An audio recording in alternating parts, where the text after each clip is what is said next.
Baik, bismillahirrahmanirrahim. Selamat pagi semuanya. Assalamualaikum warahmatullahi wabarakatuh. Alhamdulillah, kita bertemu kembali dalam pembahasan materi untuk mata kuliah metode numerik. Berikut mengenai sistem persamaan linear. Oke, definisi sistem persamaan linear merupakan suatu sistem yang merupakan gabungan dari beberapa persamaan linear dengan variabel x1, x2, sampai xn. Seperti berikut, misalkan SPL di atas mempunyai n persamaan dan n variabel.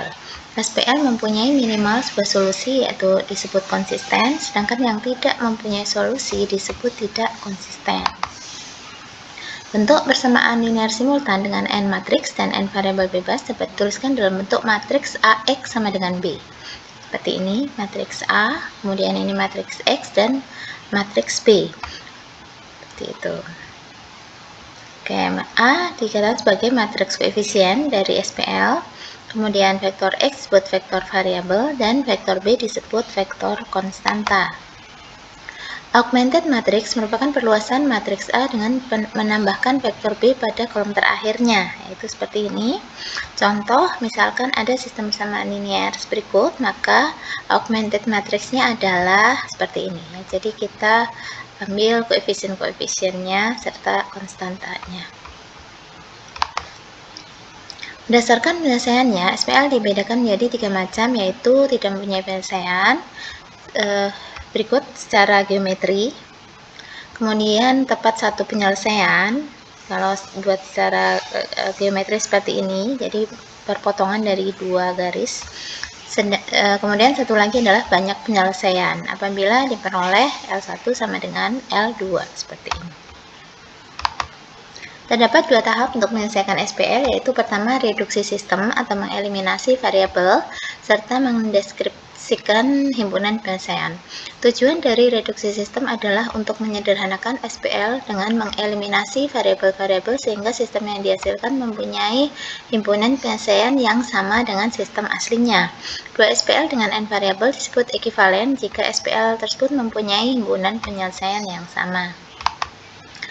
Berikut operasi baris elementer. Untuk reduksi sistem, SPL menggunakan operasi baris elementer, yaitu di sini terdapat 3 operasi. Yang pertama, menukar dua baris, RI, tukar dengan RJ, kemudian mengalihkan sebuah baris dengan sebuah skalar, yaitu KRI.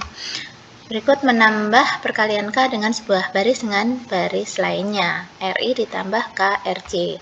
Contoh, misalkan diketahui sistem persamaan linear sebagai berikut. Nah, sistem persamaan linear tersebut kita buat augmented matriksnya seperti ini. Nah, kemudian kita gunakan operasi baris elementer tadi supaya berbentuk yang ini 3 baris dan 3 kolom pertama ini berbentuk matriks I seperti ini. Jadi di sini 1 pada diagonal pertama yang ini, kemudian selebihnya 0 ya. Kemudian kolom terakhir ini merupakan penyelesaiannya. Nah, yang pertama dengan mengoperasikan B2 dikurangi 2B1, yaitu baris pertama dikurangi 2 kali baris pertama supaya diperoleh baris pertama kolom pertama ini, baris kedua kolom pertama ini diperoleh 0. Tujuannya seperti itu. Kemudian dengan cara yang sama, karena di sini 3, maka kita operasikan lagi dengan operasi B3 dikurangi 3B1. Jadi baris ketiga ini dikurangi 3 kali baris pertama sehingga diperoleh di sini 0, di sini 0 ya. Baris-baris yang lain mengikuti. Kemudian berikutnya kita buat supaya diagonal utamanya ini 1 kan itu ya. Karena di sini 2, maka baris kedua ini kita bagi 2 sehingga menjadi ini. Kemudian dengan cara yang sama seperti tadi, karena di sini 3, ini kita buat supaya 0. Sehingga operasi berikutnya adalah baris ketiga dikurangi 3 kali baris kedua seperti ini sehingga menjadi 0. Berikutnya lagi yang diagonal pertama ini kita buat sehingga menjadi 1. Jadi kita kalikan negatif 2 pada baris ketiganya. Nah, berikutnya B1 ini dikurangi B2 supaya ini menjadi 0 seperti ini. Nah, berikutnya lagi supaya baris pertama dan baris kedua kolom ketiga ini bernilai 0, maka B1 ini kita kurangi dengan 11/2 dikalikan B3 ya. Serta B2 ditambahkan 7/2 dikalikan B3 seperti ini. Nah, sehingga diperoleh seperti ini. Jadi X1 sama dengan 1, X sama dengan 1, Y sama dengan 2, dan Z sama dengan 3. Cara ini kita katakan sebagai eliminasi Gauss-Jordan. Contoh matriks di bawah ini adalah matriks reduced echelon form. Nah, bagaimana SPL yang berhubungan dengan matriks tersebut dan bagaimana penyelesaiannya? Contoh misalkan A berbentuk seperti ini ya. Nah, kemudian kita bahas matriks A lebih dulu. Matriks A adalah matriks augmented dengan SPL by berikut. Ya, sehingga dari sini kita peroleh penyelesaian tunggal, yaitu X1 sama dengan 3, X2 sama dengan negatif 2, dan X3 sama dengan 7. Seperti ini ya. Sedangkan matriks yang B apabila diperoleh seperti ini, di mana di sini diperoleh 0. Nah, matriks B adalah matriks augmented dengan sistem persamaan linear sebagai berikut ya. Nah, SPL tidak mempunyai penyelesaian karena pada baris ketiga ini SPL tidak konsisten sehingga tidak mempunyai penyelesaian. Berikutnya yang C, apabila diperoleh seperti ini, di mana di sini baris kedua di sini tidak bisa dibuat angka 1, jadi dia 0 ya.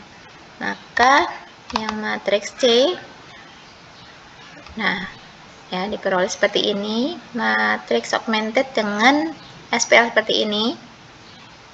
Maka X1 nya sama dengan 2 tambah 3X2 dikurang 4X4, dan X3 sama dengan 1 ditambah 5X4. Maka variabel bagian depan adalah X1 dan X3, sedangkan variabel bebasnya adalah X2 dan X4. Jadi SPL tersebut mempunyai banyak penyelesaian dengan formula seperti ini. Jadi kita buat parameter S dan T. X1 sama dengan 2 tambah 3S dikurang 4T, X2 sama dengan S, X3 sama dengan 1 tambah 5T, dan X4 sama dengan T. Seperti ini ya, ini dasar dari ini ya. Sedangkan yang matriks bagian D, apabila diperoleh bentuk seperti ini, di sini tidak bisa dibuat angka 1 juga, begitu juga dengan baris ketiga. Nah, maka dengan cara yang sama seperti bagian C, variabel bagian depan adalah X1 dan X3, dan variabel bebasnya adalah X2. Ya, jadi dari kedua persamaan ini kita simpulkan bahwa SPL tersebut mempunyai banyak penyelesaian dengan formula X1 sama dengan 5 dikurang 2S, dan X2 sama dengan S, seperti ini, dan X3 sama dengan 0. Nah, kemudian cara menyelesaikan SPL ada metode analitik dan metode numerik. Untuk metode analitik bisa diselesaikan dengan metode grafis, kemudian metode Cramer, serta inverse matrix. Ya. Oke, berikutnya yang metode numerik. Di sini ada metode eliminasi Gauss-Jordan, serta metode iterasi Gauss-Seidel. Kita akan bahas yang metode numerik. Metode eliminasi Gauss yang pertama, metode yang dikembangkan dari metode eliminasi, yaitu menghilangkan atau mengurangi jumlah variabel sehingga dapat diperoleh nilai dari suatu variabel bebasnya. Jadi langkah pertama, matriks tersebut diubah menjadi augmented matrix seperti ini dulu, kemudian dengan menggunakan langkah operasi baris elementer sehingga dibuat bentuk seperti ini. Nah, sehingga di bawah segitiga bagian bawah ini ya, di bawahnya diagonal utama ini bernilai semuanya 0. Nah, kemudian setelah itu penyelesaian dapat diperoleh dengan substitusi formula ini. Jadi kita cari nilai X-nya dulu dengan kita selesaikan Xn yang lebih dulu, jadi dari bawah dulu ya. Oke, berikut algoritmanya. Nah, metode ini merupakan pengembangan yang kedua adalah metode eliminasi Gauss-Jordan yang merupakan pengembangan dari eliminasi Gauss. Nah, kalau yang eliminasi Gauss-Jordan ini, maka augmented matrix ini dinyatakan dalam bentuk seperti ini. Jadi di sini diagonal utamanya di sini semuanya bernilai 1 dan selain itu bernilai 0. Sedangkan yang kolom terakhir ini merupakan hasil penyelesaiannya. Berikut algoritmanya. Kemudian ada strategi pivoting ya. Prinsip strategi pivoting adalah jika APP P-1 ini sama dengan 0, cari baris K dengan AKP tidak sama dengan 0 dan K lebih dari P. Kemudian dipertukarkan baris P dan baris K. Kemudian partial pivoting, pivot dipilih dari semua elemen pada kolom P yang mempunyai nilai mutlak terbesar, yaitu seperti ini ya. Mutlak AKP sama dengan maksimum dari mutlak A P tambah 1P sampai ANP seperti itu. Lalu tukarkan baris K dengan baris P. Lalu setelah itu operasi baris pertama nanti akan diperoleh matriks berikut. Untuk operasi baris kedua, cari elemen X pada kolom kedua mulai baris ke-2 sampai kolom ke-4 yang nilai mutlaknya terbesar. Lalu pertukarkan barisnya dengan baris kedua ya, dan seterusnya. Jadi elemen X yang nilai mutlaknya terbesar itu sekarang menjadi pivot untuk operasi baris selanjutnya. Oke, kemudian untuk complete pivoting ya. Di samping baris, kolom juga diikutkan dalam pencarian elemen terbesar dan kemudian dipertukarkan. Maka strategi ini disebut sebagai pivoting lengkap ya.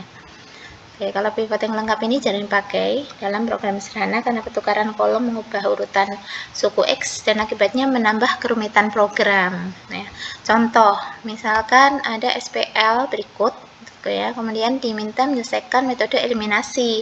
Nah, di sini kita lihat koefisien X1 pada persamaan pertama dan kedua, ini yang besar adalah persamaan kedua gitu ya, koefisien persamaan kedua. Maka kita tukar baris kedua dan baris pertama seperti ini. Kemudian yang baris pertama ini kita jadikan sebagai voting ya, yang ini 0,3454 dan seterusnya. Kita gunakan operasi baris elementer seperti tadi sehingga diperoleh di sini 0. Nah, dengan begitu kita bisa lanjut dengan backward substitusi. Kita cari X2-nya lebih dulu, baru kemudian kita cari X1. Oke, berikutnya adalah metode iterasi Gauss-Seidel. Metode ini untuk menyelesaikan SPL yang menggunakan proses iterasi. Nah, bila diketahui SPL seperti di bawah ini, ya kemudian kita cari formula untuk X1, X2 sampai Xn seperti ini ya. Jadi dari masing-masing persamaan ini ya kita gunakan yang X ini ya, X1 ini sama dengan dari kita rubah bentuknya gitu ya. Nah, kemudian dengan menghitung nilai-nilai XI di mana I-nya dari 1 sampai N menggunakan ini persamaan di atas ini ya, secara terus-menerus sehingga nilai untuk setiap XI-nya sudah sama dengan nilai XI pada iterasi sebelumnya, maka akan diperoleh penyelesaian dari SPL tersebut. Nah, tentunya kita juga memerlukan nilai toleransi error ya, atau proses iterasi ini juga akan dihentikan bila selisih XI-nya dengan nilai XI pada iterasi sebelumnya itu kurang dari nilai toleransi errornya. Kemudian perlu juga untuk mengecek kekonvergenan. Syarat agar konvergen adalah sistem dominan secara diagonal mutlak AII lebih dari sigma dari AIJ seperti ini. Contoh misalkan pada SPL berikut, maka dominan secara diagonal ya, karena ini 3 lebih dari mutlak 1 tambah mutlak negatif 1 dan baris berikutnya juga seperti ini. Maka untuk SPL ini pasti konvergen. Nah, kemudian ini algoritmanya. Nah, contoh, selesaikan SPL di bawah ini menggunakan metode iterasi Gauss-Seidel. Misalkan X1 tambah X2 sama dengan 5, dan 2X1 tambah 4X2 sama dengan 14. Nah, diberikan nilai awal X1 sama dengan 0 dan X2 sama dengan 0. Kemudian kedua persamaan ini kita susun lagi, persamaannya menjadi bentuk berikut. Jadi X1 sama dengan 5 dikurang X2. Sedangkan X2 sama dengan 1/4 kali 14 dikurang 2X1, seperti ini.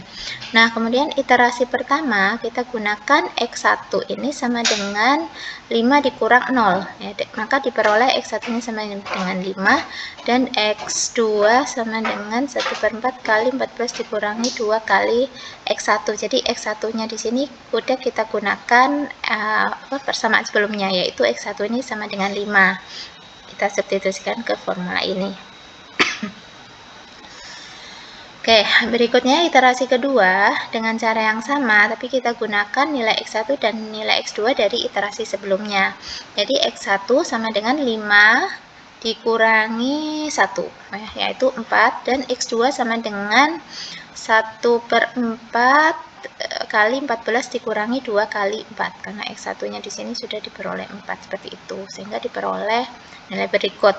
Dan seterusnya iterasi ketiga, 4, 5, 6 sampai iterasi ke-7. Di sini sudah kita peroleh bentuk yang nilainya hampir sama banget, ya, hampir sama. Jadi X1-nya 97 dibagi 32 dan X2-nya 63/32, atau kalau 127/64 ini kan sama aja dengan 63,5/32, ya. Ya, hampir mendekati lah, seperti itu. Baik, sampai di sini mudah-mudahan bisa dipahami dengan baik, ya. Nah, berikut ada latihan soal, diminta menyelesaikan dengan eliminasi Gauss-Jordan, dan iterasi Gauss-Seidel. Jadi di sini ada 5 SPL, ya. Oke, baik, silakan dicoba. Semoga bermanfaat. Mohon maaf kalau masih banyak kekurangan. Salam sehat semuanya. Selamat pagi semuanya. Wassalamualaikum warahmatullahi wabarakatuh.